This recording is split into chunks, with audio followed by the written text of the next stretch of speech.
This is the repository I'm going to ask you to clone. I'm going to ask you to do it with submodules because this is where you're going to get the SDK that we're going to use. So how's it going over there? You guys started? I'm there. Some folder somewhere. Yes, this will actually create a folder called iOS in Salesforce. So whatever directory you're in, it'll create that folder below it. But you need to run this command to grab the repository they're going to be working with here this evening. Now, this repository has all the slides in it that you'll see. That are designed to show as a page on GitHub. So like the slides are in this format. Sorry, I scrolled down while you were trying to type it. My bad. Incompleted? Great. So if you go into that folder, you'll find a file that ends in .xcode project. Just go ahead and double click on that and open it up in Xcode. Okay, great. So I thought we'd start off with a little bit of an overview of Swift as a language. I know you did the homework, but these are things that are really going to be important to us this evening, so I'm just going to gloss over them real quick. Swift is an object-oriented programming language. We're all probably very familiar with that. What you may not be familiar with is that Swift has both pass-by value and pass-by reference objects. So most languages are either pass by value or pass by reference. Swift has both, and the difference is in how you create them. Pass by value objects are created by structs. Pass by reference are created by classes. So if you create a class and you start passing around things of it, there's only one reference to it in memory. It's being passed around by reference. However, if you clone or make copies of a struct, each individual struct is affected differently because it's copied by value. Okay? If in doubt, and you're going, well, when should I use one over the other? You should probably use a struct unless you know better. Okay? So we're going to be using classes, and I'll explain why. But unless you've got a good reason, you should probably lean towards using a struct. Okay? Unlike other languages in like C or Ruby or Python, where a struct is it's like a object with only properties in it. A struct in Swift can actually have methods, extensions, all that sort of goodness. It acts like an object you would expect from like Java, except that it's passed by value. Okay? Is everyone familiar with closures? You have a JavaScript background, so you're probably familiar. I'm guessing you're familiar with closures. Are you familiar with closures, Moon? No? So a closure is it's a terrible name for a concept. The idea is that you have a function that is passed around as a parameter to another function, and whenever that function is called, it closes over the scope of the calling function, so all of its lexical scoped values and variables are available to it. Don't worry, it takes about 3 times hearing that over spin times before it finally. Yeah. Yeah, it's one of those where you're like, huh? And then you start to see it, and it makes more sense. Closures have a couple of different syntaxes. And I say couple, there's actually, I think, 33 syntaxes for Swift closures. I have this great website down here at the bottom that'll tell you exactly where you can go see how to do all the different closure syntaxes. But there are 2 that we'll use all the time, and that's what I'm going to show you here. This first one is an array sorted method. And then everything in this parameter list, in these parentheses, is the closure. So by is the typed variable name. So what we're passing in is by. So sorted by is the way you read that. And then the curly braces there denote the actual parameters, return type, and actual body of the closure. And the way that breaks down is everything in these inner brackets is an input parameter to the closure. You've got a return type, so Boolean, and then anything after in is the actual body of the closure. This is what's going to be executed. And in this case, we're just returning is item 1 smaller than item 2. Okay, very simple sort function with a closure. Is that kind of like an anonymous function in JavaScript? It's kind of like an anonymous function. Anonymous functions in JavaScript are first-class functions that can be passed around, but not all first-class functions in JavaScript are closures, if I can draw that distinction. You use this syntax for creating a closure when it is not the final parameter. Okay, so if you've got a method that takes variable 1, variable 2, closure 1, closure 2, your first closure is going to be defined with this syntax. Your second closure will be defined with this syntax. And the reason they do this is because when you have a trailing closure in Swift, it's almost always used as a completion block or an error block. And we'll see an example of that here in a bit. But when you do that, this makes it easier to read. So we'll see in the code base how that works. But it's very confusing when you first start doing Swift because you're like, wait, what is this? I know that's a closure. What's this? It kind of looks like a closure, but it's weird. So that's how they work. What's the one thing you say, is it the in return that makes it that says this means it's a closure? It's the in. In? Yeah. The return type in line is generally another good clue that you're looking at a closure, but definitely the word in. It's used in a couple other places, but that's my good keyword to start with. Swift has this thing called protocols. There's no direct analog to any other programming languages other than Objective-C. It's kind of like an interface. It's kind of like an abstract class. It's kind of the best of both worlds. It's how we get multiple inheritance through composition in Swift. Okay? So the idea here is, if you imagine making an abstraction about things that you can ride on, motorcycles, tricycles, bikes, skateboards, etc., what do they all have in common? Wheels. Well, they're rideable, right? So you might make a protocol that covered all of the logic for something you can ride, put it in the protocol rideable, and then any class or struct or other protocol that wants to conform to the writable protocol would have to include the methods and have to define the methods you say writable includes. So writable might have a safety check. It might have a go forwards, go backwards, turn left, turn right. All these methods that then your concrete class would have to define and use. Okay? Protocols are a little bit weird. Just think of them right now as the basics of an interface. So if you've got a Java background or a C++ background, I'm not sure C has quite the analog of an interface. Objective-C has protocols, so that's hard to map to. But that's one of the big things. We'll see a bunch of protocols in our work today. This is how you define them. Protocol, give it a name. You can make a protocol conform to another protocol. So you can have, this is how you composite or compose various protocols together to get a set of features that you want your concrete class to implement. And then when you define a protocol, or once you've defined a protocol, if you want to use that in an object, you want to make your object conforming to it, you put a colon there in your definition and you name the protocol. Now this can get a little confusing because this is also how you subclass something. So we'll have a class name X that's a UI table view, and you're going to define that as class X : UI table view, right? We'll see that again in the code base. That'll make a lot more sense here as we move on. I do want to draw your attention to playgrounds. Playgrounds are built into Xcode. You can go to Command New and choose Playground, and then it's like a REPL. So you can go in and start typing Swift code in there and hit Enter, and it'll immediately give you the result. So if you want to try and figure out how closures work and that sort of thing, you can do that right there. Questions on any of that before we move on to Xcode and Interface Builder? All right. In the world of iOS, a view is an element on the screen. And this is one of the things that confused me a lot when I started doing iOS development, because I would look at the screen and I go, oh, that screen is my view, because I had a very MVC background where a view was everything I saw at once, right? That's not a view in iOS. In iOS, a view is any element on the page. So a button is a view, and every view has a controller, except when it doesn't, right?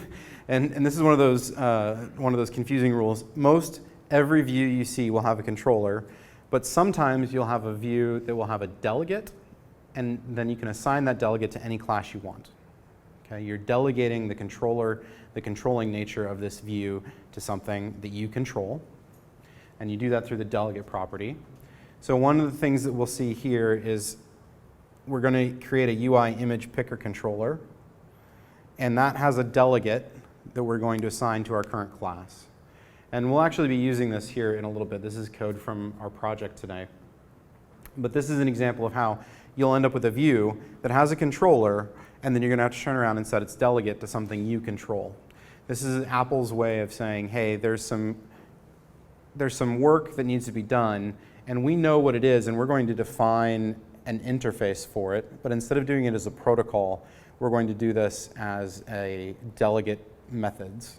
And those delegates are often implemented through a protocol, but sometimes through like a subclass. Either way, okay? Clear as mud? We're going to use storyboards and segues. So let me show you what storyboards look like.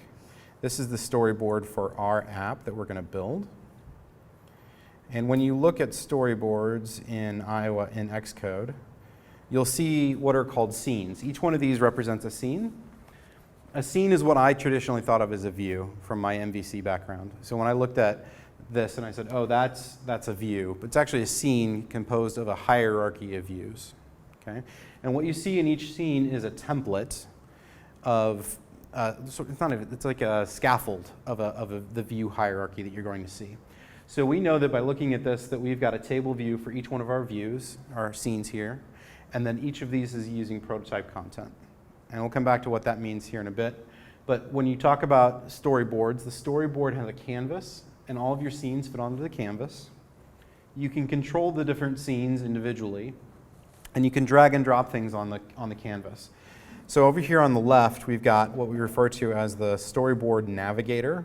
And the storyboard navigator lets me choose individual elements. So I can take this contact scene controller, and you see if I click on it over here, it'll automatically highlight it on the canvas for me. And if I wanted to add something to my view, I could click the library, which is this icon of a circle with a square in it, and choose something in here. Let's choose a button. And I can literally just drag and drop a button onto my view, onto my scene. That makes it really easy and powerful to start creating scenes in Xcode. I'm going to undo that because I actually don't want that there. And then when you want to move from one scene to the other, it's kind of hard to see here, but you see these little symbols right here in between them? Arrows? The arrows, and there's a little circle in the arrow. This is called a segue, and you can actually click on a segue. And if you click on the segue and you open up the right navigator, which just shows up here, up here at the top on the right, there is the navigation controller. So you can open up the three different navigators, left, right, and bottom. And over here on the right, we have the attributes, the ID, and the connections inspectors. But if we are looking at just the segue, when we look at the attributes, we can see what the segue is called, the identifier. We can look at what its class is, that sort of thing. We can inspect the properties of our segue. Now, when we use segues, we're going to tie them to a particular type of user interaction. So what we want to happen is somebody's going to touch something on the screen, and it's going to trigger a segue to move from one scene to the next, right? Okay? When we go through this, or when we look in Xcode for our views and scenes here, you can actually zoom in and out if you'd like. And one of the things that's important is actually using this navigator on the left. And it's actually not the left navigator, it's the scene navigator, sort of the middle one. That scene navigator to identify particular sub-pieces of your view. So over here on our contact scene view, which is this one, we have a table view. We've got a table view prototype cell, and then we've got the content view of that prototype cell. Oftentimes we're going to want to get to one particular place, like if we want to grab hold of the actual prototype cell. If we're just clicking on the actual view itself, it's going to default us to the content view. So we need to be able to grab it over on the view navigator, the storyboard navigator, in order to do things like create segues. It's just a helpful trick we'll run into here in a little bit. You could write books and have conferences on how to use storyboards and segues. So I'm going to point you at this storyboards tutorial by Ray Wenderlich. He's a great guy in the community. He puts out tutorials and books. His are especially useful on how to use storyboards and how to do segues, how to do things like force touch where it pushes it one on top, all those different types of specialty segues. You can learn all about those there. Okay? So I asked you to go through and do the setting up of the project here by pulling out that source code. We're also going to need to create a connected app. Who has a Salesforce org that you can use, a development org? You don't have a development org? You can create one if you don't. There's instruction. I'm sure you know how to do that. If you don't already have a Salesforce org, go sign up for one real quick, because the first thing we're going to do is create a connected app. I have logged into my Salesforce org over here, and I'm going to create a connected app. Second one. And to do that, I'm just going to type app manager in the setup menu. And I've got this new connected app button up here. Now you can call it anything you want. I'm going to call it World's Most Awesome iOS App. And I'm going to give it an email, my email address. And here's where things get really interesting and also kind of important to follow along very carefully. We're going to enable the OAuth settings, and that requires a callback URL. And if you were following along in the slides/instructions, I've got the callback URL listed right here for you. If you're following along and you're like, that doesn't look like a URL I could load in my browser, you're right. It's fine. For the way OAuth works, we just need something that's going to hit back to our app. This will actually work inside of an iOS app. What are we calling our app? Anything you'd like. I called mine Most Awesome iOS App. All this in Humble too.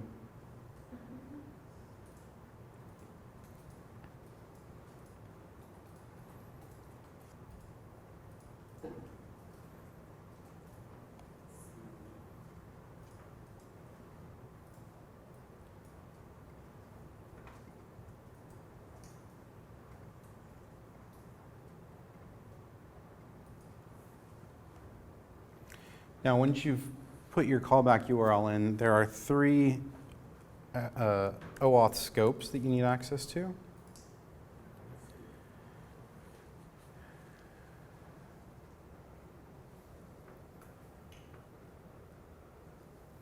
just to break down a little bit what these do, the API gives you basic API access. This perform requests on any behalf at any time is the refresh token. You need this for the iOS SDK to work. And then the web one provides an additional layer of API access. Yeah, so could you go back to the previous? Anything else? There's one other thing you got to do, and that is down here in the mobile app settings. There's a checkbox that says pin protect. Go ahead and check that box. And hit save.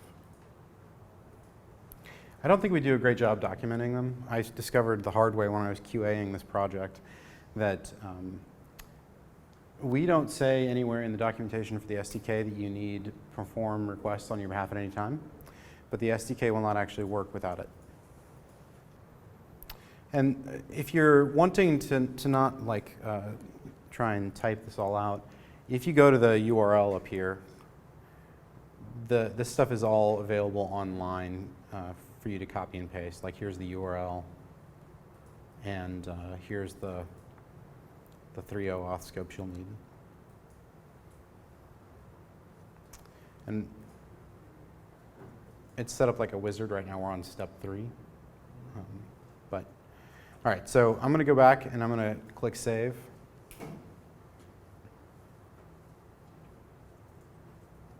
And yes, I know it'll take 2 to 10 minutes. And one of the things that it's going to do is it's immediately going to refresh your page and give you this consumer key. You should store that consumer key somewhere because you're going to need it here in just a few minutes. So I'm going to copy mine. I've just got this little app up here that has like a little scratch pad I can use. I'll put that there. And then we're going to switch into Xcode.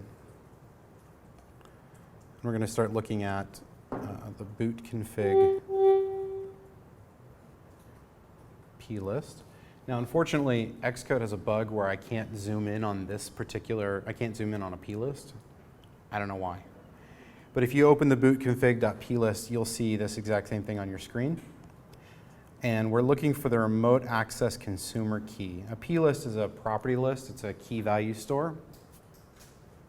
So what we're going to do is the project you cloned from GitHub has a consumer key baked into it for testing purposes, but you want to put your own in there now, okay? So what I'm going to do is I'm going to take this consumer key out. I'm going to double click on it.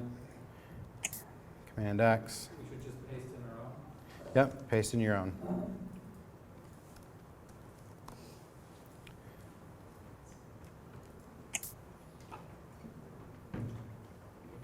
Looks just like the last one. I'm sure it's I mean, make sure that you've got, the last few characters match the one in your connected app. So now that we've got our boot config in there, we've done everything we need in order to fire up an app that'll connect to our Salesforce instance. Okay, that remote consumer key allows us to log in to any Salesforce instance using our connected app. But now that we've got that plus our credentials for the Salesforce org, we can just go log in.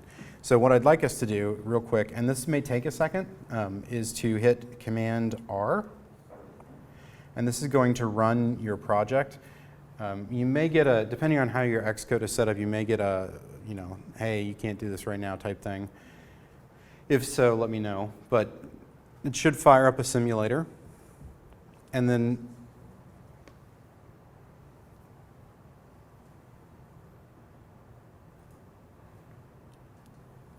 in my case, it's going to ask for a pin. And here's the basics of our project. Yours won't have anything there, but no list of projects. But it should fire up. Should compile just fine. This is our sanity check URL. So you can see it. This is the URL you want.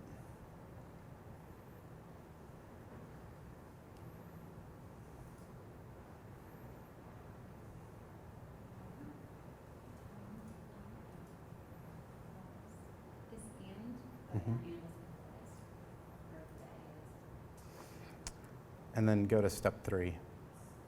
That'll walk you through all the stuff you need to do to set it up. Okay. So once we've got that set up and we're to the point where we can load things, now is where stuff gets really interesting and fun.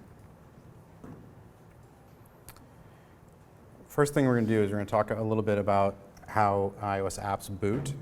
And to do that, I'm going to show you the app delegate Swift file. Let me make this a little bit bigger. When an iOS app boots, the first thing that happens is a file that is tied to its execution, very much like main for C, executes, and then it hands responsibility and control of the application over to the app delegate file. The class that is listed is the app delegate. So every iOS app has an app delegate class, and it always conforms or derives from UI responder and UI application delegate. The app delegate file, regardless of the iOS app you're looking at, is where things start. Okay? And in this case, it's responsible for initializing the SDK. Initializing the SDK does a bunch of stuff. Mostly what it's doing is setting up notifications in the background and listening for when you try to log in or log out, that sort of stuff. But there's a lot of stuff in here that it can do that we're not really going to deal with, but I want to draw your attention to it so that when you are experimenting later, you can be like, oh, I'm going to see how do I turn this on. So some of those things are, you can go in here and you can completely change the way the login screen looks, change the color, font, what it shows there. All of that information is available for you to change. You can also set up for push notifications through the iOS push notification service and Salesforce so that you can send notifications from Salesforce to a user's device. Okay. The one thing we have to do in order to make our app work here, though, is change the way our setup root view controller works. So if you open up your app delegate file and scroll down to where you find the setup root view controller, you're going to find something different than these 2 lines of code.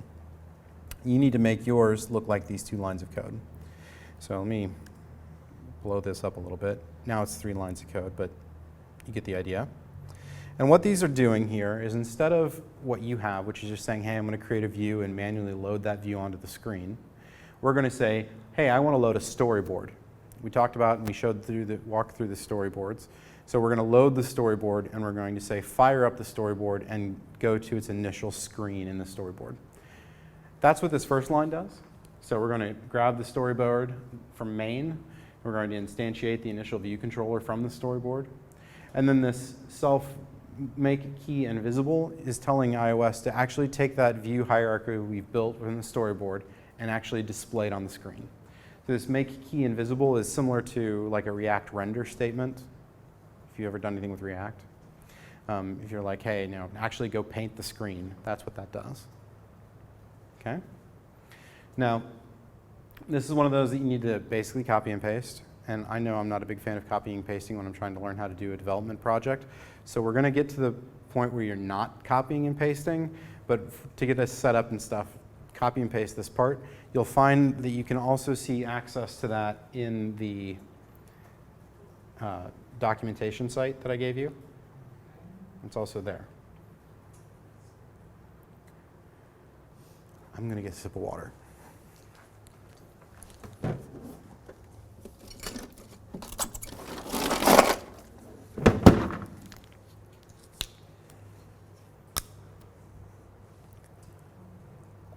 Where is the documentation site? Yeah, at the repo. It's the. And I go up one.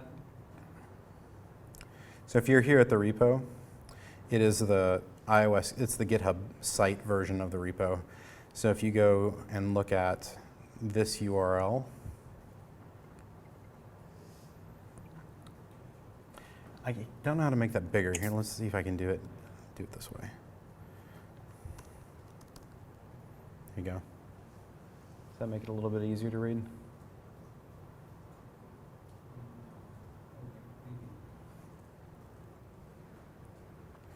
I'm going to give a couple more minutes. Let me know when everyone has gotten to this point. The iOS SDK gives that to you out of the box. You don't have to do any work to get that. Okay. Questions so far? No? Okay. Well, let's dive into a little bit more of some fun code stuff. You're not leaving? Okay. I won't worry then. If you want to, go to the next page. It should be step 4 in the documentation site. The first thing we're going to do is we're going to use the SDK to get some accounts to show in our app. So to do that, we're going to create a new file. And to do that, you say File, New, and choose File in Xcode. File, New, if I can mouse. File. Choose Swift File. Hit Next. And you're going to do Account Scene Controller.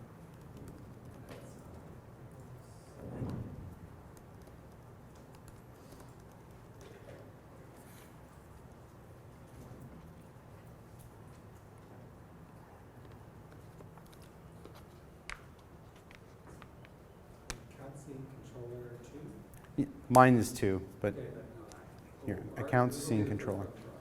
Right.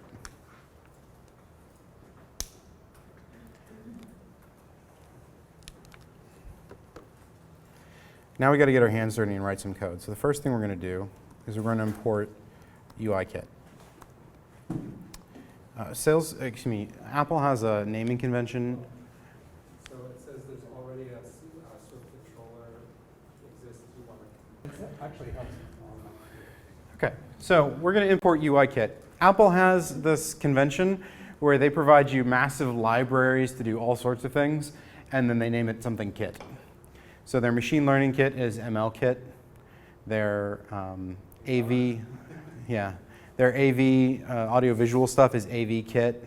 Whenever you're dealing with UI and interface stuff, it's going to be from UI kit. So if you're going to be doing anything with buttons or views or tables or any of that sort of stuff, you need to import UI kit, exactly. Now, because we're also going to be dealing with the Salesforce SDK, we're going to import Salesforce SDK core.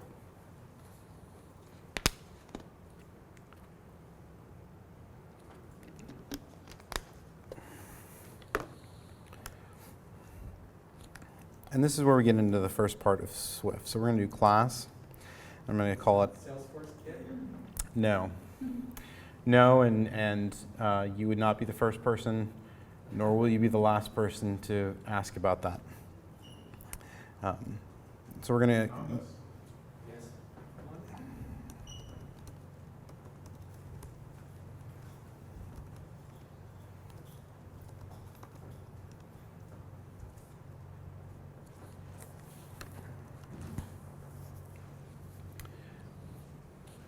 We're going to give it the name of our class here. Now remember I said we want to use structs most of the time? We're using a class because we're inheriting from the UI table view controller, which is a class.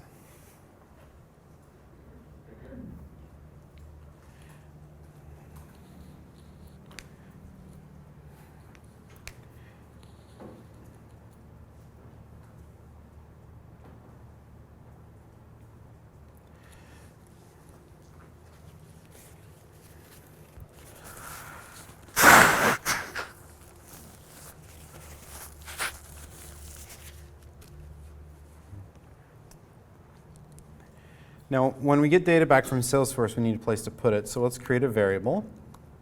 We'll call this data rows. And in Swift, we have to either tell it what kind of variable this is, or we have to assign it. Okay? So since we don't have anything to assign it to right now, we're going to tell it what it is. And to do that, we're going to provide an equals to a constructor. So that looks like an assignment. It technically is an assignment. I guess I shouldn't have said we're not going to assign it. But if you wanted to, you could just give it a type inference and say that this is going to be a array of dictionaries. Now what this is here, let me unpack this a little bit. We're saying the data rows is an array, and we know it's an array because of the square brackets, of dictionary elements. And each dictionary is going to have string keys and any kind of data for the value. So a dictionary in Swift is very similar to a map in Apex. It's very similar to a dictionary in Python, to a hash in Ruby. It appears that every programming language has a different name for the same key value pair idea. In Swift, they're called dictionaries. Okay? Now the reason we're going to have an array of dictionaries is because we're going to have an array of rows back from Salesforce.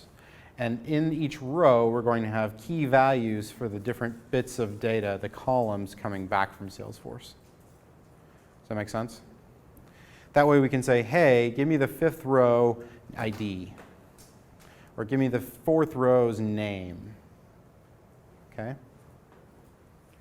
Now we want to do this outside of any particular function. This is a class level variable, data rows. There's no functions here yet. We just have data rows. And the next thing we need to do is we need to create some lifecycle methods. And this is one of the bits where we're just going to have to copy and paste. We're going to go through this. I'm going to explain everything. But for right now, we're going to create some we're going to do some work in Xcode's interface builder. And we're going to come back to this. So first thing first, we're going to open up Xcode's interface builder. And main storyboard. Now, I've got, this is the You're opening up main storyboard? yeah, your storyboard will not look anything like this. Main storyboard. Okay? Now,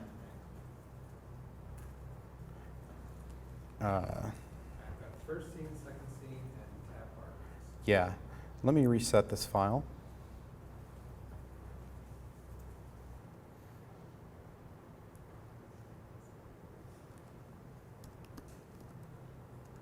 Why are we being difficult here?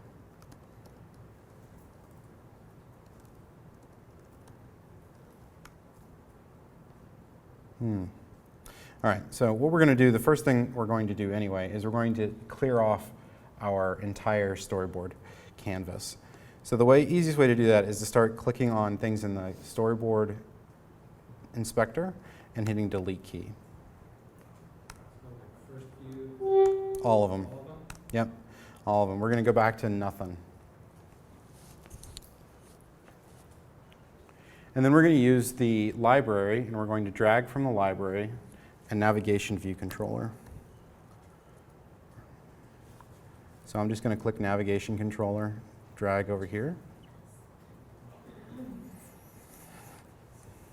And it drags 2 over here automatically. And the reason it does this, yeah, the library is this little square inside of a circle icon.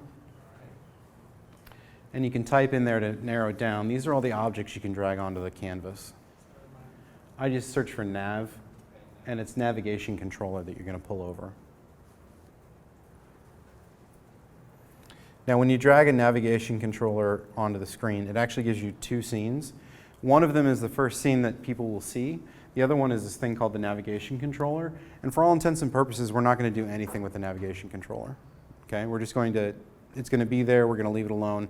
We're always going to start here with the first scene, what it calls the root view controller. However, there is one important caveat, one thing that we have to do, and that is we have to go to the navigation controller scene. We can click it, the entire scene up here. We're going to right click on it.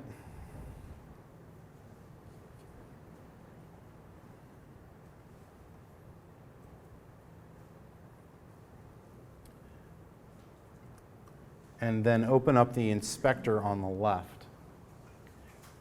Now, we want to go to the attributes inspector. When I open up the left, Yeah. how do you open it up? Up here at the top of Xcode, you've got these 3 buttons, right, bottom, and left. Oh, I see. Okay. And then which one is it? It's the left inspector, the left navigator, sorry. They refer to these as navigators. Navigators are a collection of inspectors. Just below up here, you've got the row of icons. Each one of those is a different inspector. They tell you different things. We want to go to the attribute inspector, which looks like a little shield.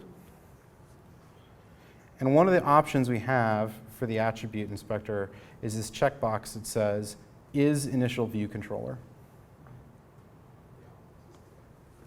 Okay. Not finding the inspector. You haven't opened the navigator. Yeah. So click on the navigator Where is it? up there at the top. Okay. That's the center, left, no, go all the way over to the right. Click that. There you go. Okay. The attribute inspector is the one that looks like a little shield. That? Nope, nope. That one. Okay. And we're looking for the checkbox. Okay, you're on the navigation controller. You want to look on the navigation controller scene. So click right there at the top. Now over here in the inspector is initial view controller. Check that box. Okay. Did you find it? I never figured out how to remove these. Okay, so the easiest way to remove them is to highlight it over here and hit delete. Oh, yeah, I didn't Okay. hit the delete part. Okay. All right? Great. Yeah. How are we doing?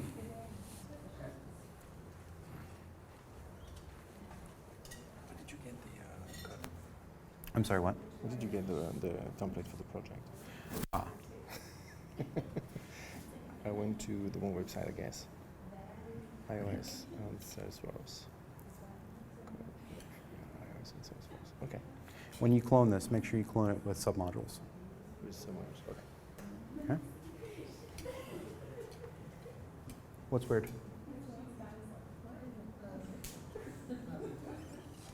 I'm sorry, what? Oh. So when you've added the logic that says, when you've checked that box that says is initial view controller, you'll end up with a little arrow from nowhere into here. This is important. Without this, your app won't boot. Okay. So that's an arrow that's going into the navigation controller. Right. And the navigation controller goes into the table. Yes. Now, if all of this is like, what are we doing here? Here's how this works. Here's how this works. The navigation controller is a logical entity, but it's not a physical one. You'll never see it. That logical entity of a navigation controller holds a stack of views, and you can click from one and it'll load another one on top, and you can hit the back button and it'll go back to the one before it, okay? So think of this as a stack of cards, which each of your scenes after it is an individual card, okay? Now, you have to have this initial controller, view controller checkbox, where the app doesn't know what to show first, okay? Now, you can technically put this on any of these and any scene you have, but it makes most sense for us to have it on the navigation controller because we want to launch into the top level navigation. When you're using a navigation controller, you'll almost always boot directly into your navigation controller. Then your navigation controller is responsible for choosing which of the views that which of its subviews it's going to show first. Does that make sense? Okay. When we've created our, let me pull this over here. I'm going to take it automatically names as root view scene controller. I'm going to start working on this by looking at the prototype cell. So here's the table view cell. And one of the things that I can do in the attributes inspector is set its reuse identifier. And this becomes a critical bit of tying things together between interface builder and our class. So I'm going to give you the reuse identifier, and we're going to use that specifically. So if I go into my code here, I've got a method where I specify the cell identifier as account name cell identifier. I'm very creative with my naming. And I'm going to go back into my storyboard. And with my table view cell highlighted, I'm going to put that into the identifier. Did you get your view set up? Now, part of what makes Xcode a great development environment is the ability to do things graphically with Interface Builder and also tie those back into code. But that also means that there are certain points where you have to manually make sure that your identifiers match because those are your handles between the two, okay? So we have given this prototype cell a reuse identifier. I gave mine the reuse identifier of account name cell identifier. Yours can be anything you'd like, you're going to need to know it here in a little bit, okay? Now, when we get done putting that together, we've got a little bit of work to do in coding. Let's look at our documentation page. When we get to the documentation page, we are going to be on step 4, walking through the load view section, if you want to follow along, because there'll be places in here where you're going to want to copy and paste. Okay? Specifically, you're going to want to copy and paste this load view method, and we're going to go through it here. So I'm going to go back to my controller class, and I'm going to drop that in here, and then I'm going to walk through it here.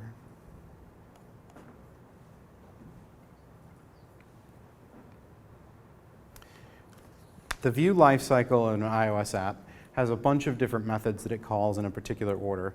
And if you really want to dive deep into how those methods are called and when they're called, I advise you to look at the actual iOS documentation. But the idea here is that there are certain methods that you can program, in this case override, like load view, and it knows to call load view at a specific time. Okay? They're called lifecycle methods.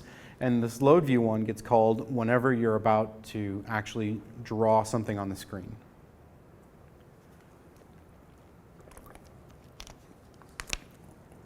Is this in our app delegate, or this is in our controller? This is in your controller. So this is a whole new function we're going to add. Yes. Yes. Here, let me scroll back up to the top. This is my account scene controller, and I am pasting in this load view method. So we're going to walk through this. This is the part where we start pulling in part of the Salesforce SDK. And what we're going to do here first is we're going to create a request.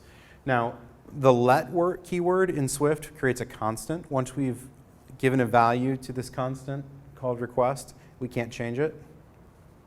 So we're going to create a constant named request, and we're going to set its value to restclient.shared.request for query, and then we're going to provide a SOCL query. So here we're going to run SOCL from our iOS app against our Salesforce org. Now, if we're thinking about this, what can the user see based off their API permissions? So if I log in, what can I see in Salesforce? What can you see? What's your logs? Yeah. Yeah, what permissions are enforced there? It's a pop quiz. Object level and the record levels. Yeah, field level, Field level. security, et cetera, are all honored through this. So if I log in and I say, show me the accounts, but we have account sharing set to private, only the accounts I own are going to show up here. If you log in, you would see a different set of accounts. Okay. This is our SOCL query. You can modify this if you'd like. For the sake of not killing the bandwidth, we should probably not try and pull every account in your Salesforce org that you're testing with. So I limit mine to 10. And then the next thing we're going to do, so we're going to create this request, and then we're going to send the request. And this REST client.shared is the shared instance of the Salesforce SDK's REST client. So we're going to send the request, and here's where we get into our closures. The first closure we have is the on-failure closure. So if something goes wrong, the code between these curly braces is going to run. And we're going to pass in an error object and a URL response object, and we're going to execute that in this block, which is to send to log something to this console. We're not doing any interesting error handling. We're just going to log it. Does that make sense? Okay. Now, remember what I said about how we've got two different closure syntax, one for a method that is the middle of a signature and one for the end of the signature, the trailing closure syntax. Well, now after the end of this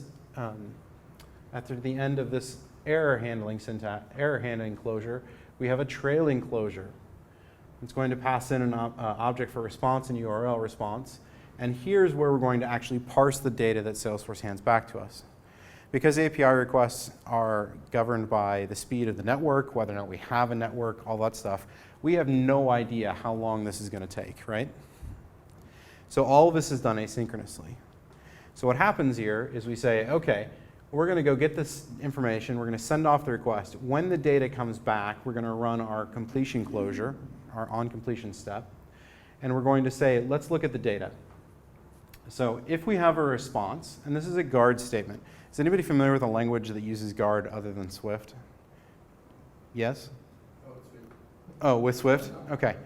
So guard does, I love guard, but it's a little hard to wrap your head around at the first. So what it does, it says, I'm going to try and do these let statements, these constant statements.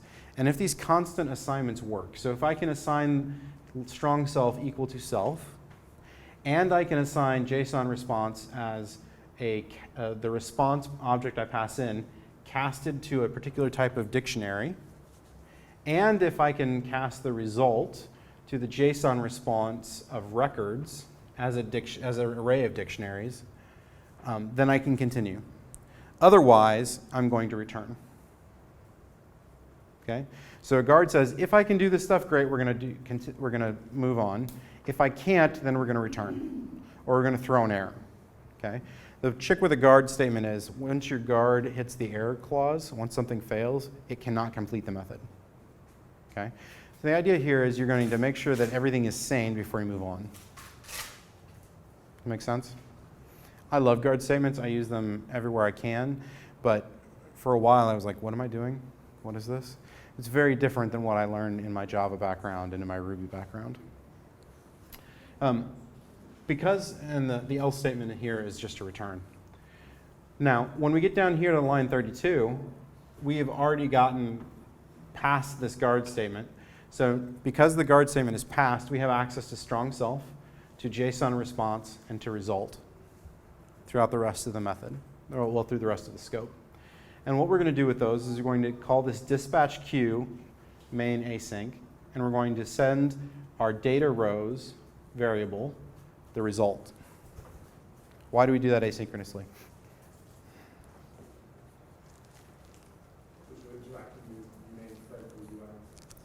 You want to unpack that a little bit? So, definitely REST pattern is processing messaging flow that may be working on maybe some thread like Python thread or something like this. And some cannot interact directly with UI. So, these single refresh the last time especially. Exactly. Interact with UI, so you need to make sure you do this in the right thread, which is the main thread in that case. Exactly. So the UI runs on the main thread. And if we're doing something in the background or waiting for something to complete, we don't want to lock that main UI thread because then scrolling stops and it feels like the app is frozen and that sort of stuff. So we do this sort of REST client works on a background thread. But in order to lift data from that background thread, like the result, back to the thread that the UI is using, we have to dispatch it back to the main queue. Does that make sense? So that's kind of a message. Yeah. Yeah, exactly. And so we're going to set that data rows there, and we're also going to call this tableview.reload data. That just says, hey, table view, we've updated our data, go redraw. Okay? And this is how we get our data from Salesforce in this send request.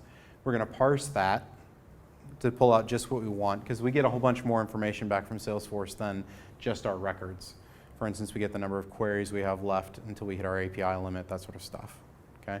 So we just want the records. We're going to pull those out, send them back to it as our data rows, and tell the table to refresh. That's all we have to do to pull in. I say that's all we have to do. Does that feel like a lot? Does that feel easy? How are we feeling about pulling data from Salesforce? Seems pretty easy. Seems pretty easy. I got one pretty easy. Anybody else want to chime in? Okay, I'm going to go with it's pretty easy about the 5th time you do it. Right, there's a pattern to this. And the pattern goes create a request, send that request, parse that request. Okay? You follow that pattern, you're good to go. Takes a little practice. But if we load this up and we ran this right now, we wouldn't be able to see anything because we don't actually have a table view. We're not parsing that table. So we need to create some other methods in our controller class. And to do that, we're going to look at our documentation again. And we're going to scroll down here, and we've got some UI table view controller methods. These are delegate methods that you need in order for the UI table view to update. Now we've created the table view inside our interface builder. That was that prototype cell we saw. And that prototype cell is going to be redrawn for every element in our array. But we have to do some work, like telling it how many sections we want. Now, when I was first starting off with this, I was a little confused by what a section was. The best example I've seen of the section was if you pull open the contacts list on your phone, and you have on the right, you've got the A, B, C, D, the alphabet going down on the side. Each one of those reflects a section, and if you were to mouse over that and zoom up and down, it would jump between the sections. So it's breaking up your contacts by alphabetized name and then in a list inside the alphabetized name. So a section would be one letter of the alphabet. For our purposes, we're only ever going to have one section. Okay? So that's a really easy method to implement. Number of sections in table view is 1. And at this point, I want to try and point out a couple things that make Swift development a little bit easier on you if you know how they work. And that is how to read the method names. So in this case, we've got table view underscore table view UI table view, number of rows in section, and then I can scroll over. But that seems awfully redundant. Table view underscore table view colon table view question mark. What's happening here is you've got a local variable name, its type, and the actual method signature here. So this method needs to be read table view number of rows in section for a given section. If I scroll over here. So what this is asking is, given a table view, which we're passing in as the table view, how many rows are in the section 5? Now, if you parse it that way, it makes sense. Since we only have one section, this is only ever going to get called once. How many rows are in our first section is what we're asking. Underscore means that it's not a name. Underscore means we don't care. We have to have it there for the method signature, but we're never going to use it. It's discarded.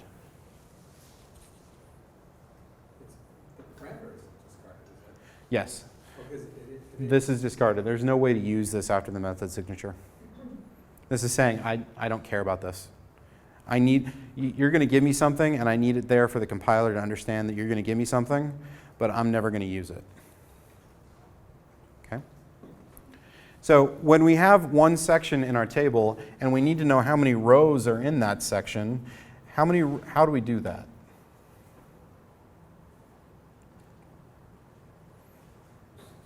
Or we just need to add a switch or something like that, the number of rows and sections. Yeah, so we've got a number of rows in section, and all we're going to do here is we're going to return the number of rows, the number of elements in our array. Okay? Now, when we redraw the table, so back up above when we were talking about that lifecycle method that's going to say, hey, dispatch async and reload the table view. Whenever that table view reloads, these methods are going to be rerun. So now it's going to update and say, oh, now we've got 10 accounts back from Salesforce. So the number of rows in our section is 10. Okay? And then here's the big one. This is where the real meat and potatoes of a table view is. When you create a table view, you have to tell it how to draw each individual cell in the table. Right? Now, they're generally all drawn the same way, so it's not a terribly complex thing. It's a loop, right? But you have to be able to say, OK, we're going to call for a cell at a given row, or iOS is going to call, I need to draw cell 3. Okay? So given the table view that we are dealing with, I need to draw cell for row at index path 3. So we're going to draw the cell at index path 3.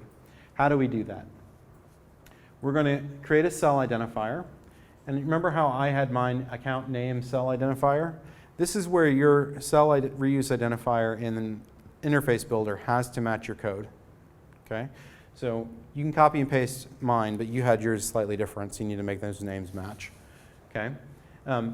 Why are we creating this cell reuse identifier? Part of what makes iOS so buttery smooth and long lists of information is that it will dequeue and re-enqueue different rows of information as they're needed. So if you scroll down 1,000 lines, it's dropped out of memory the first 800. Okay? And as you scroll back up, it's going to redraw those, draws those on the stack. So we need to be able to tell it, say, okay, draw row 800, draw row 801, 802. Oh wait, we're going to go backwards, draw 750, draw 600, 599, etc. That's how that method works. So we're going to dequeue a reusable cell identifier. This is, hey, we're going to create a new prototype cell. I don't know why they called it dequeue.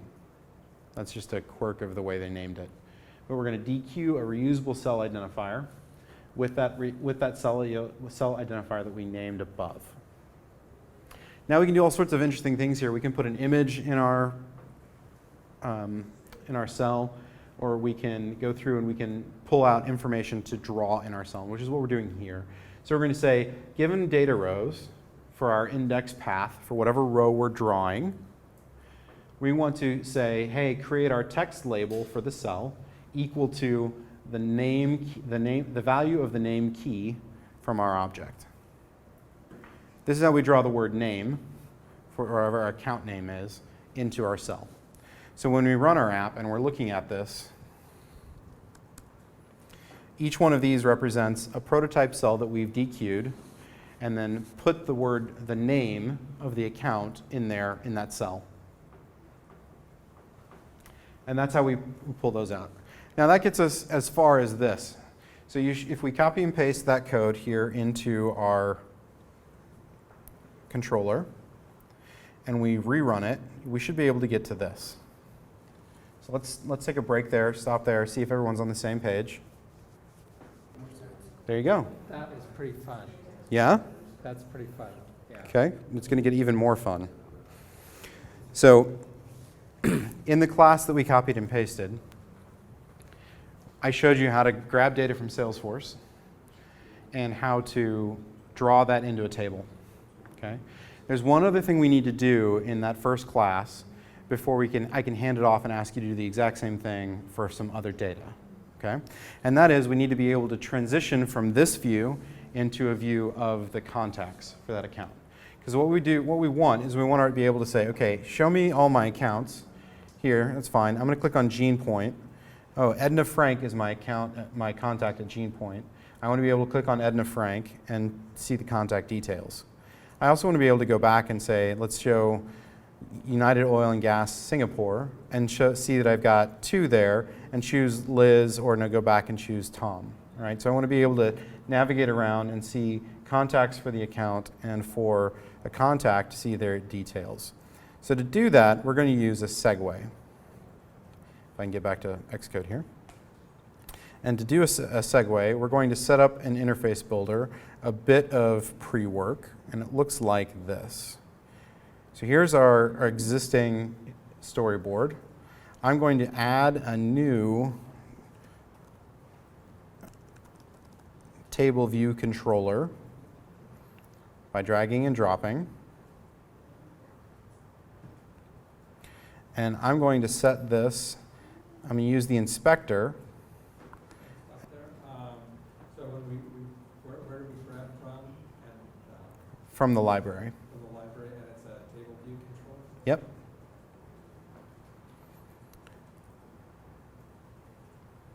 And it's just not table view cell, it's table view controller. Table view controller should be a yellowish circle. Okay. It doesn't matter where we put it. Nope, doesn't matter where you put it.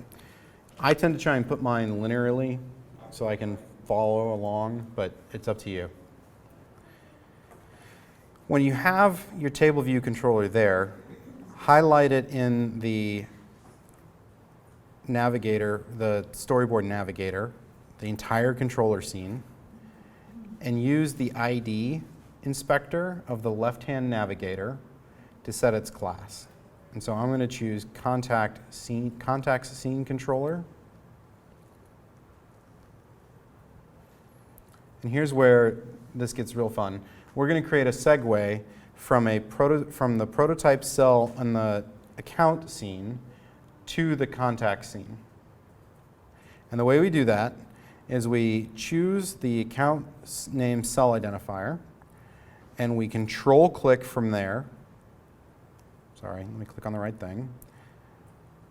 Control click from there in the navigator, and we drag over to our contact scene. And when we let go, we get this little box, and we're going to choose show. You got a lot of different options here for the way you segue. For the purposes of this app, we're always going to use show. We're going to grab over here, and then, Over here, right, and you're going to control click and drag over to, and I get a to, arrow. yep, And then as soon as it hits blue on my table view controller, I can release it. yep, And I go show. yep.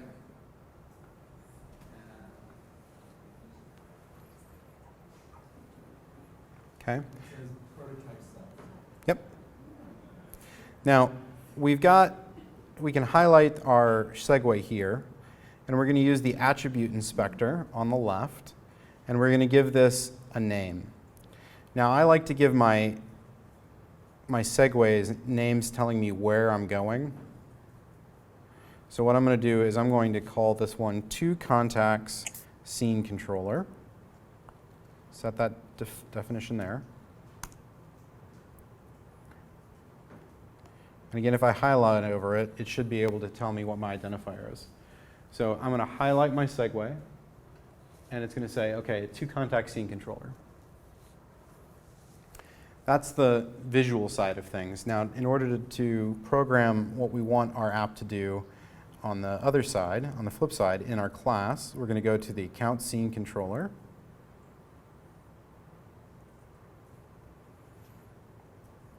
And at the bottom of this, we're going to put this method in.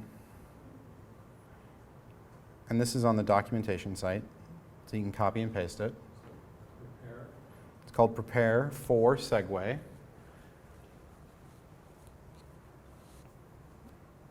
And then I'm going to walk through this a little bit, because this is the important bit. You can have multiple different segues. You can leave one scene and go to any number of other scenes. So you might have 5 different segues set up in your scene. For instance, you may want to go to an account map rather than the contact view, etc. So you can go to different scenes built in that way. To do that, you would have different segue identifiers set up. And this allows you to say, okay, if we're going to go to the context scene controller, great, I'm going to grab my segue destination, where I'm going, and I'm going to say, I know for a fact I'm going to cast this to a contact scene controller. And I'm going to grab my sender as our cell of information, what the user clicked on or tapped on. And I'm going to grab the index path for that cell. Why do I want to do all that? Because now I can start assigning bits of information from the current scene to my next scene. And that's what I'm doing in these two blocks here. So I'm going to grab my account name from the data rows array for the index path, and I want the name parameter. And I'm going to assign that to my destination controller's name variable. This is how I pass information from one controller to the next. So I'm saying here, okay, I'm going to go to the contact scene controller. I want to pass in the account name and the account ID to my next controller. Does that make sense? All right, so let's get that part into your controller and then rerun your app. How the IB action though? Yeah, you don't need this part.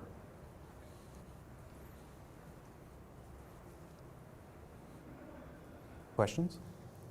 No, that's right. Okay, great. So, If you have questions, let me know.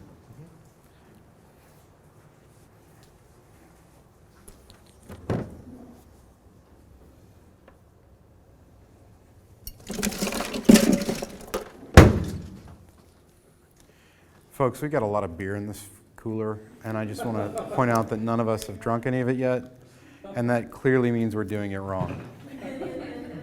So, do you recommend that like we sort of try and interpolate the string with the account ID outside of that, like create a new variable? Or? I do it inline, so let me show you my solution.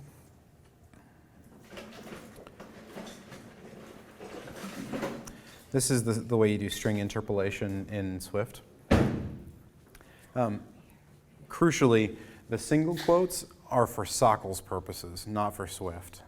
Okay, So they're literally passed to like sock. Yeah. So this slash parentheses, you can mix in any variable you'd like there, any string. And the starting backslash says it's an interpolation. Yeah, it's actually this starting backslash parenthesis starts it. That has to be closed with the parentheses. Correct. Kevin, if I may, the trick is when you're a beginner, sometimes you're trying to get neutral, and if you send the query like this, you will have account ID equals optional and the value. That's just going to screw up your request. It doesn't work. Yeah. So you need to pay attention when you are using optionals that you properly manage them in order to have the real ID, the real string or number you're expecting. He's raised a very good point that is a little bit outside the scope of what we can do tonight. Optionals are one of my favorite things about Swift, but they are a whole can of worms. And they can really be a bit of a mind trip if you've never used anything like them before. In Swift, we have the idea that there's no such thing as a null pointer error. There's no way to have, or it does its very best to prevent you from having null pointer errors. And the way it does this is it has a concept of an optional. An optional is a variable that is specified with a question mark after it. So if you look up here on line 15, var name is a string question mark.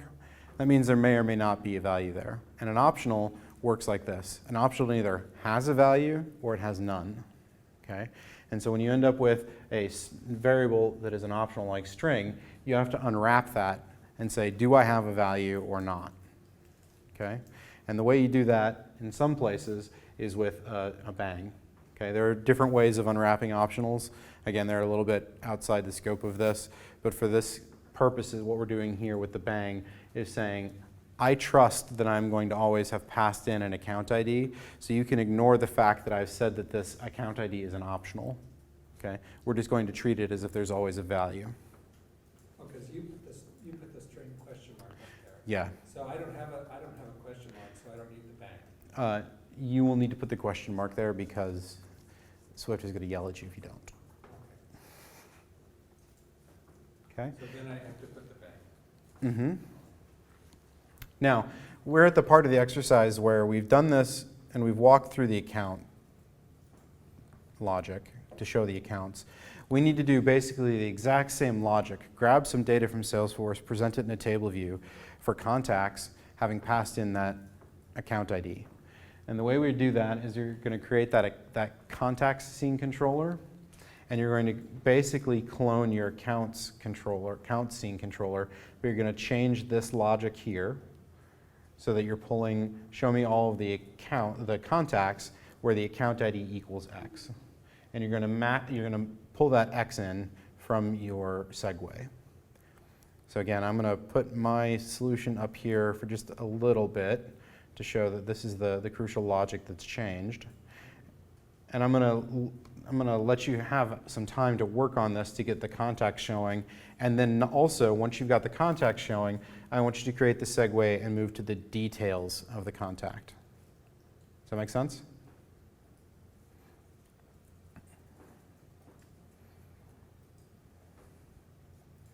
So with that, I'm going to switch back over to the, this is the lab portion here.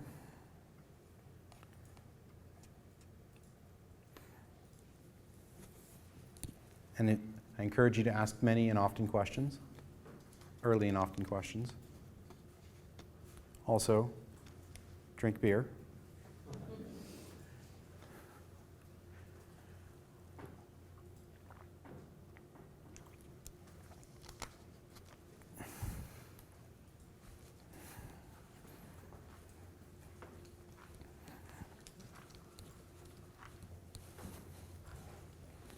How's it going?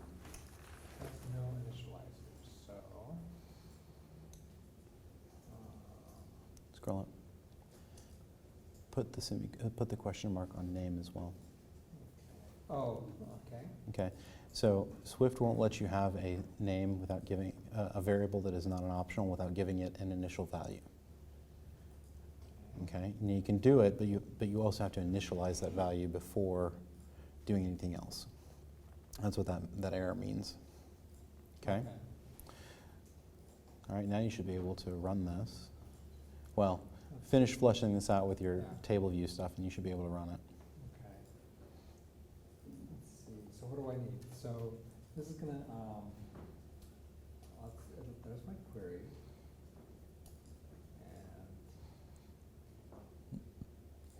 And Do you have the bang on the end of account ID? do. Okay. I'm getting old. My eyes aren't what they used to be. I know, it's hard to see. So this is just gonna return rows. Mm-hmm. And so, what else do I need? The table view logic to draw the cells, like we did the account scene controller. Okay. So that is, in here, this was the table view stuff. Mm-hmm. And is there anything specific to account in here except for, That's for the segue at the end, so I wouldn't. yeah, so it's everything that's like this stuff? Yep. And is there anything specific to it? Yes. Look at what your your reuse identifier is. Oh, okay. You'll want to modify that.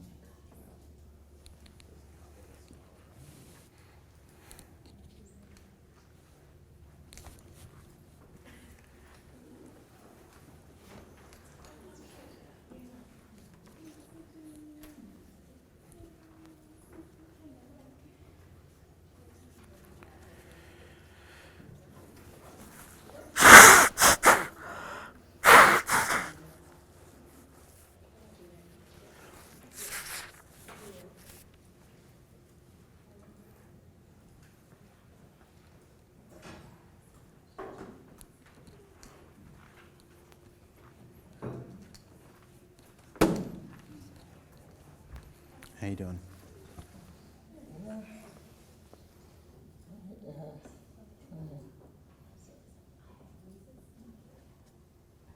Do it, I guess. Okay. Now the code is very similar to the way it works in account. So if you wanted to copy and paste and then modify from the account one, Right. that might be a good place to start. Okay. Okay.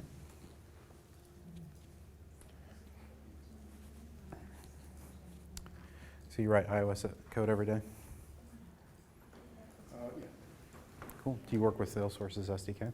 that's something we are planning. So that's why I was interested in looking at the things you do, looking at the app, and also we are hiring, so maybe I will do a special announcement at the end. What kind of things do you want to do with the SDK? So that's where we have a big question mark, because the app also runs on Android and we have a desktop version. So it's part of the thing, I don't know yet if we are going to operate from the backend, and we are going to centralize the request, and then we connect to Salesforce, operate back on jobs and stuff like that. Or if we're just going to do what you're doing right now, connect to Salesforce directly from the device, get the list of the information we need, and put that with the information we already have, and we're put together right on the device. It's something we're still discussing with some of our design customers, and I don't have an answer yet. Do you need offline support? We did Offline support? no yet. Okay. It's on the table right now. Okay. Fascinating. We have so what we're designing is an app that change the way we use our professional contacts, keep them up to date, enrich the information we have on the phone.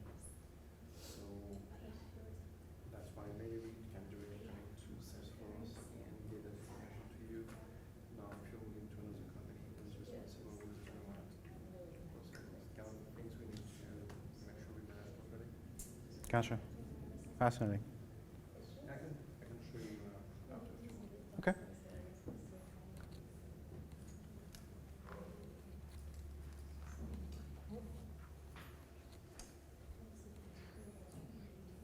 It ran, and I got a signal when I got to here. So it got actually, It segued over to the contact, or it was going to segue? it was gonna segue to the contact, and then it blew up right there. Okay. So that's progress. At least Yeah. it was, so, let's see. Ah, okay. So that error cannot cast value of type UI table view controller to contact scene controller means that you go back to interface builder, Okay, let's see, how do I get there quickly? go to the file navigator, and then storyboard. Okay, that means your contacts view. So click on your table view controller, entire thing. Nope, entire thing. Now go to the identity. Where's that? That's the one that looks like a little driver's license next to the shield. Right, this class is set to as a UI table view controller. If you click the drop down, you should see your contact scene controller. Now save that and rerun it. It should work fine. This is complicated. It's a little nuanced. Okay, it's a lot nuanced. Yeah. And you bang your head against it, and then all of a sudden you're like, oh wait, There's a day when your this, breaking point, yeah, yeah. where the errors start to make sense. You're like, oh yeah, I gotta go do this. Let's see. Boom! Look at that. I have a real contacts. Now do it again, but this time pull information from the contacts. So give me the name, email address, street address. So I didn't have, so I don't have, I see, so I don't have, I just have names and IDs, so. Yep.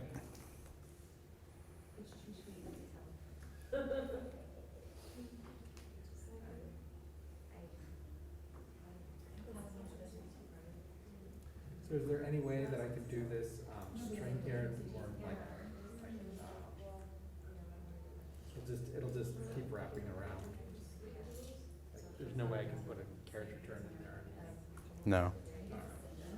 Well, and you want to pass to a different controller here because you're going to need to change the way the data is presented because you're going to get back a key value properties and you need to change that key value So properties I'm gonna into. need like a detailed control. Exactly.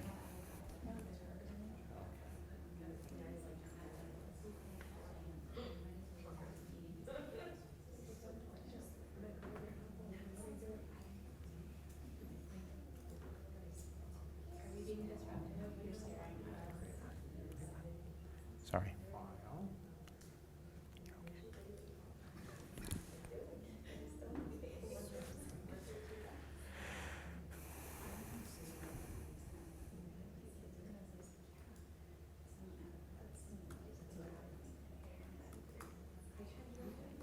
How you doing, Moon? A little lost. A little lost. Okay, where are we lost? All right, so, yeah, I don't really know where to go from here. Okay, let's see what your error is. Oh, yeah, I didn't really continue past this. Okay, so what are you trying to do here? I saw it on the solution, and then I didn't know where to go from there.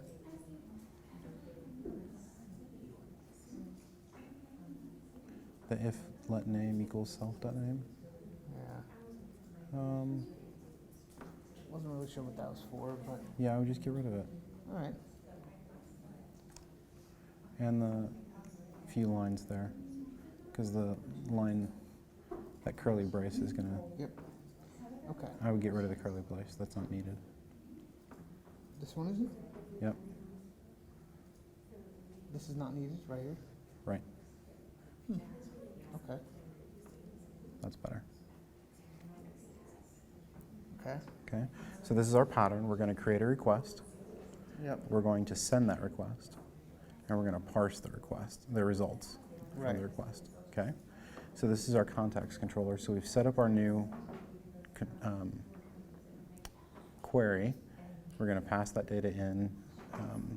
So we're good there. Right. We're going to send the request, and then we're going to all this logic for doing everything else is the same. Right. So you can just leave that there. Let's go ahead and run that.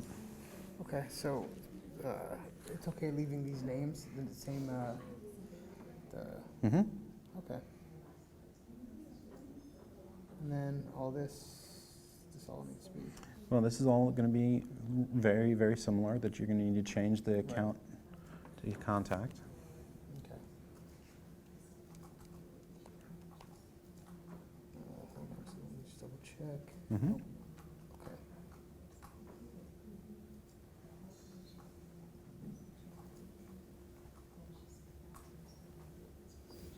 Mhm. Now, this down here is going to be your other one, your contacts detail, Yep. contact detail scene controller Yep. that you just created. Yep. There you go. And you're going to get contact detail scene controller. Let's make sure we spelled it right.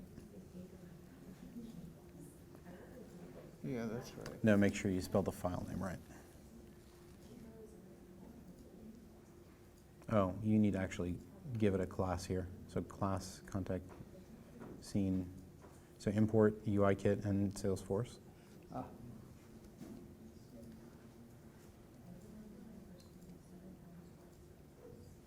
Just UIKit. Okay. Enter. Import. And then start typing sales. Enter. There you go. Okay. UIKit has a capital K. Yep. Okay. So now you can say class, Okay. space, the name of your file, so contact detail scene controller.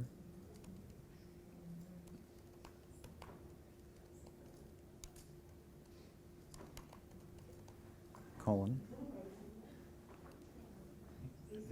Is that UI table view controller?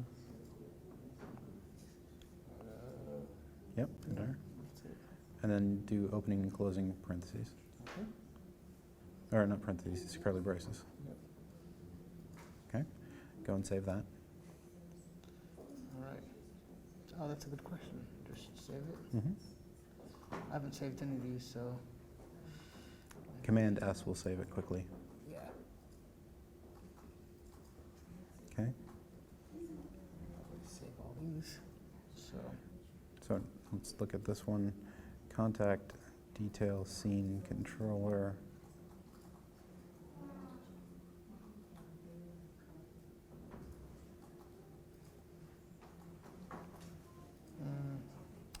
This one should be.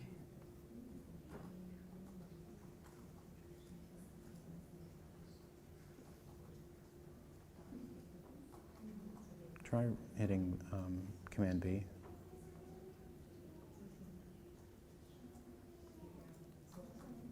Yeah, there you go. Just need to think through things again. Yep. So this is saying that you don't have a name or an account ID. There you go. Yeah, so. Well, this would be contact name, right? Yep, contact ID. It doesn't have to be, yeah.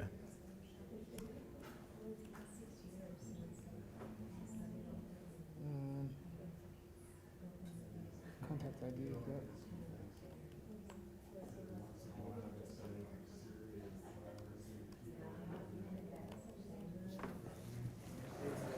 How you doing? Oh, so I'm starting to create a detail view controller, something like that. Is that the right idea? Yep. I'm assuming they're all going to be strings from the data coming back. Mm-hmm. And then next thing I was going to do is I was going to have the load view, and I was going to basically I need to have a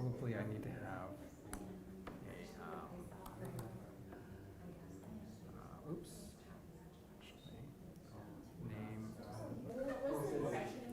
Okay, we have 20 minutes left, and I want to dive into one last thing.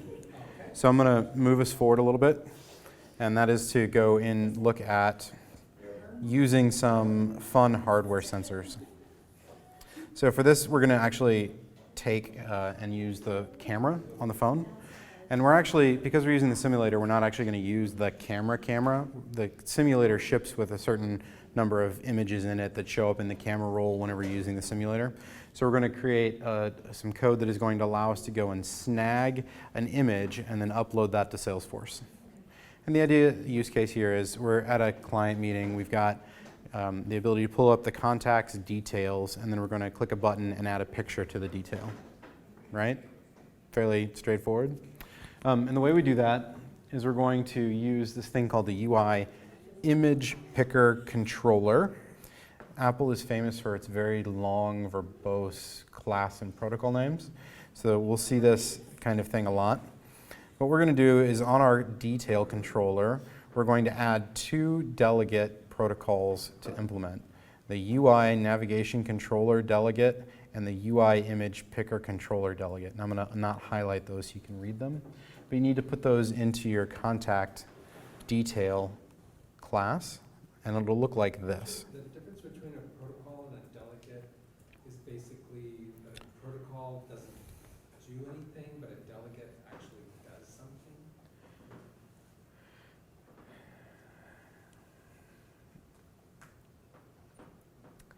A delegate can be implemented, well, so when you have a delegate, you're saying, hey, something that I don't control, I'm going to inject my logic into you through this delegate class. You're going to delegate control of it to me. So I'm, in this one, I'm giving control to something else. No. Or something else is giving No. control to me. There's a UI navigation control, and we're going to have control over it. It's delegating to us. I see. Okay? So it's a bit like you're going to let me borrow your car. Okay? I don't own it. I'm not really in charge, but I get to control it for a little bit. Make sense? Okay, so we're gonna control it for a little bit, and then we're gonna give it back. Right. And the same thing is with this UI image picker controller delegate. Okay? So we're going to have a UI image picker. We're going to do some work with it, and it's going to let us control it for a little bit. And by control, it means we're going to be able to present it, show it, click something, and be done with it. Okay? So to do that, we've got a little bit of work we've got to do. We're going to have to create this image picker controller variable. So you'll want to put that in your contact details scene controller.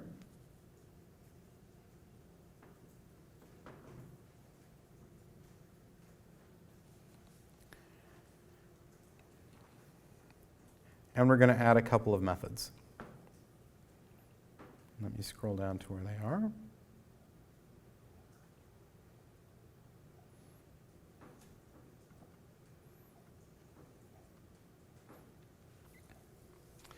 Now, when you have a delegate method or a delegate assigned, you're going to have to provide some methods because they're going to be handled as callbacks, and the OS is going to call them for you. Okay? One of those in this case is the did finish picking media with info. Right? So what we're doing here is we're saying when the user has completed using the UI image picker, when they complete that, when they did click finish, then what are we going to do? And they're delegating authority of what happens with those media images to us. So this is the method we implement in order to take control that they're giving us, that they're delegating. And what we're going to do is, first thing, we're going to dismiss the UI image picker.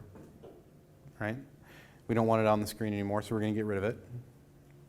And then we're going to look at the images that come back. Now, we can get 1 or 500 images. Actually, it may not be 500. There's an upper boundary. I don't remember what it is.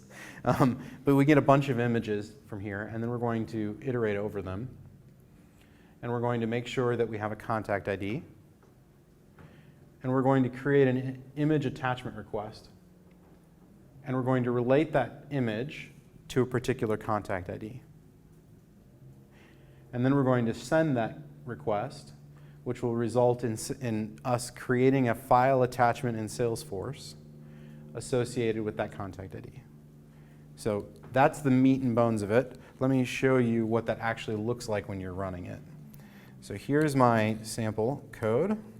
I'm going to go into Singapore here and Liz DeCruz. I've got a little button up here that looks like a camera, and if I click on that, here are all the images that come with the actual iOS simulator.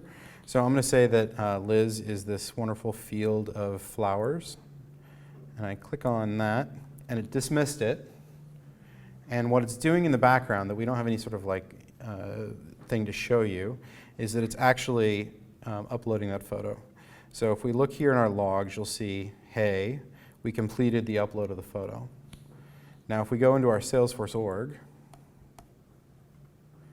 and wake up my screen here. Now that was Liz DeCruz. And if I look at the notes and attachments, here's that image that was just uploaded, July 11th. It's a large photo. And there's my photo. Okay. Now, that's a large photo. I'm going to delete it. Now, to do that, to get to the point where we're actually triggering that, we got to do a little bit more work. So we've got to add a button to our interface that they can tap to pull up the interface, the picture, take selection photo. And to do that, we're going to create a function, and we're going to call it did tap photo button, and we're going to annotate it with the IB action. That IB action and annotation flag is for interface builder, and when you tag something as an interface builder action, we can then use interface builder to tie a button to it. So when that button is tapped, this is what gets called. That method is on the docs site, so if you want to copy and paste that in there, you can. And I want to draw your attention to this little bit here. So we're going to present the UI image picker controller. We're going to set its delegate to this particular class. And we're going to then say, we're going to look and see whether or not we've got a camera available. If we have the camera available, we're going to show the camera interface so somebody can take a picture. If we don't have a camera available, we'll show them the saved photo album. This is what allows us to go, oh, we're on the simulator, we don't have a camera, we better show the saved photo album. Make sense? Now you can even do this where you're doing both. There are different options available. And then finally, in order to actually show that image picker controller to the user, we're going to present it.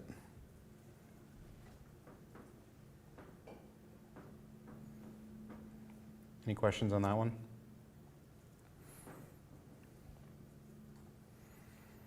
So we have our ability to jump in and show the image picker controller. We have our method that is run when the image picker controller is dismissed, when they've picked one, and that handles all of our uploading for us. So let's go ahead and try that. But before you can actually do it in your actually click on that button, you got to create the button in Xcode. So let's look at what that looks like in the storyboard. And that is on our detail view controller. Hold on one second.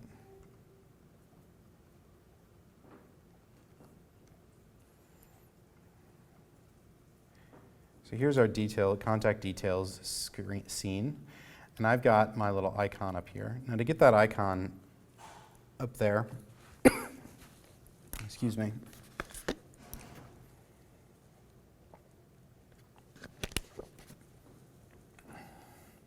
We're going to add some information from the library. We're going to go up to the library. We're going to choose button. And we're going to click and drag that button right up there into the corner.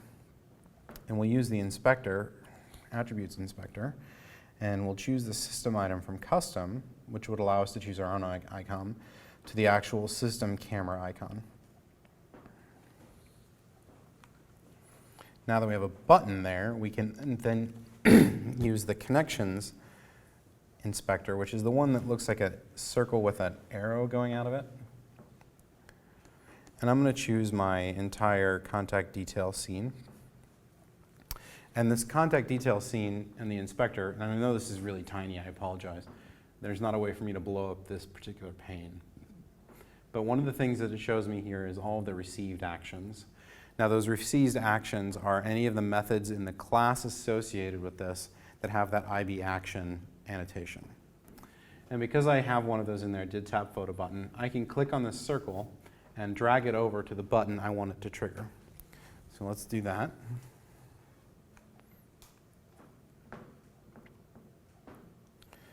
I can save that.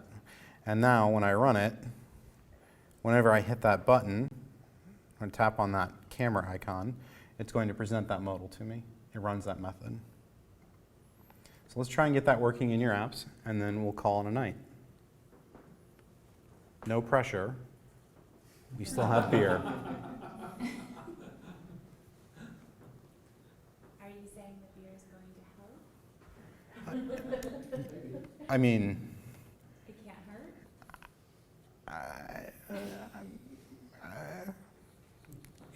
yeah.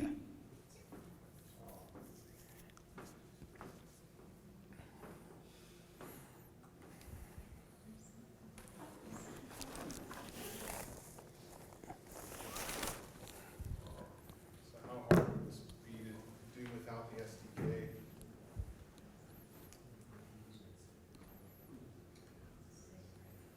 Have you tried it before? Or I guess you just look at the SDK and then you know, right? Yeah, I mean, so the vast majority of the SDK is open source. You can look and see how it's doing. You can even extend it if you want. I find for a lot of the basic, like CRUD stuff, it makes everything a lot simpler. When you get into doing things like, so I built an app where I needed to upload an entire tree's worth of data, an account, a contact, a case associated to both, along with images and files associated with it. Well, I ended up with like 31 API calls. Or I could use the tree API and drop the whole thing in at once. So the SDK doesn't have support for tree API. Right, you have to write that yourself. So for the kind of average use cases. Can I ask a question real quick regarding the image? This actually something I've been facing quite recently. When you're storing the image on the phone, there is the orientation. So the issue I've been facing a couple of times is that you have the image looks upright. You select the image, you upload it to the app, and then it's rotating by 90 to 180 degrees. That's something in the SDK that protects us from that situation, that removes maybe the orientation or something like that. So when we upload, we know it goes to backend or even to the front end with the right orientation, and we don't have any issue. So that is actually handled by this method. This did finish picking media with info. That info object that you get there is the actual original image, but there are different options you can get. So you can get the edited image, and the edited image will respect the rotation that you see in the viewer. Does that make sense?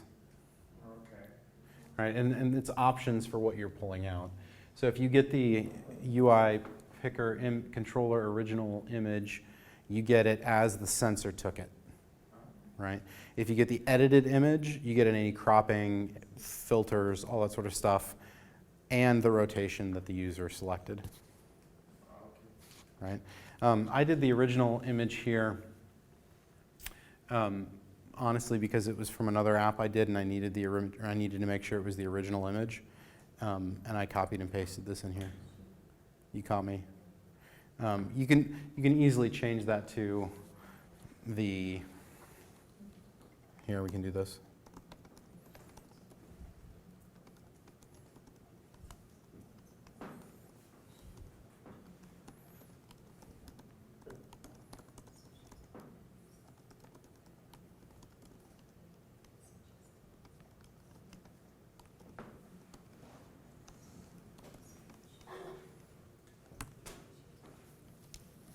If there is no edit, it returns the original. Yeah.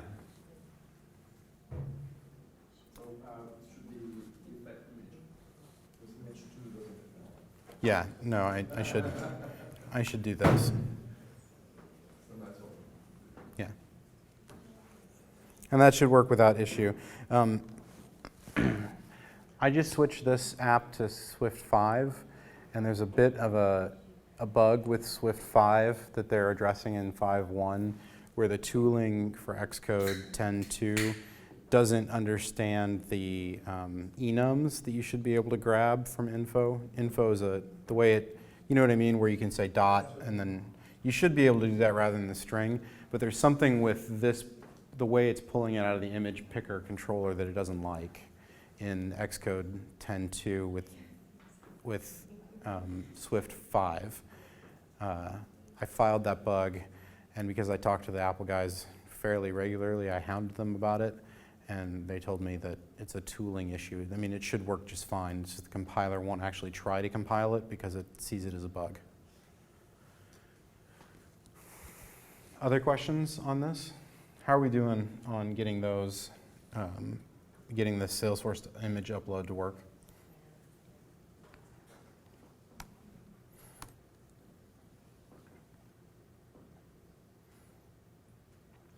That's how we're doing it. I'll tell you, I'm trying to get my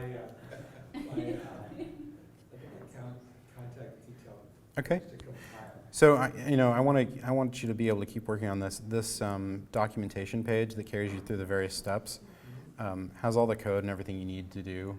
There is one bug in it, and it's a bug in an image on this image here, where it's showing you how to draw the segues between the actual table row items and the next scene.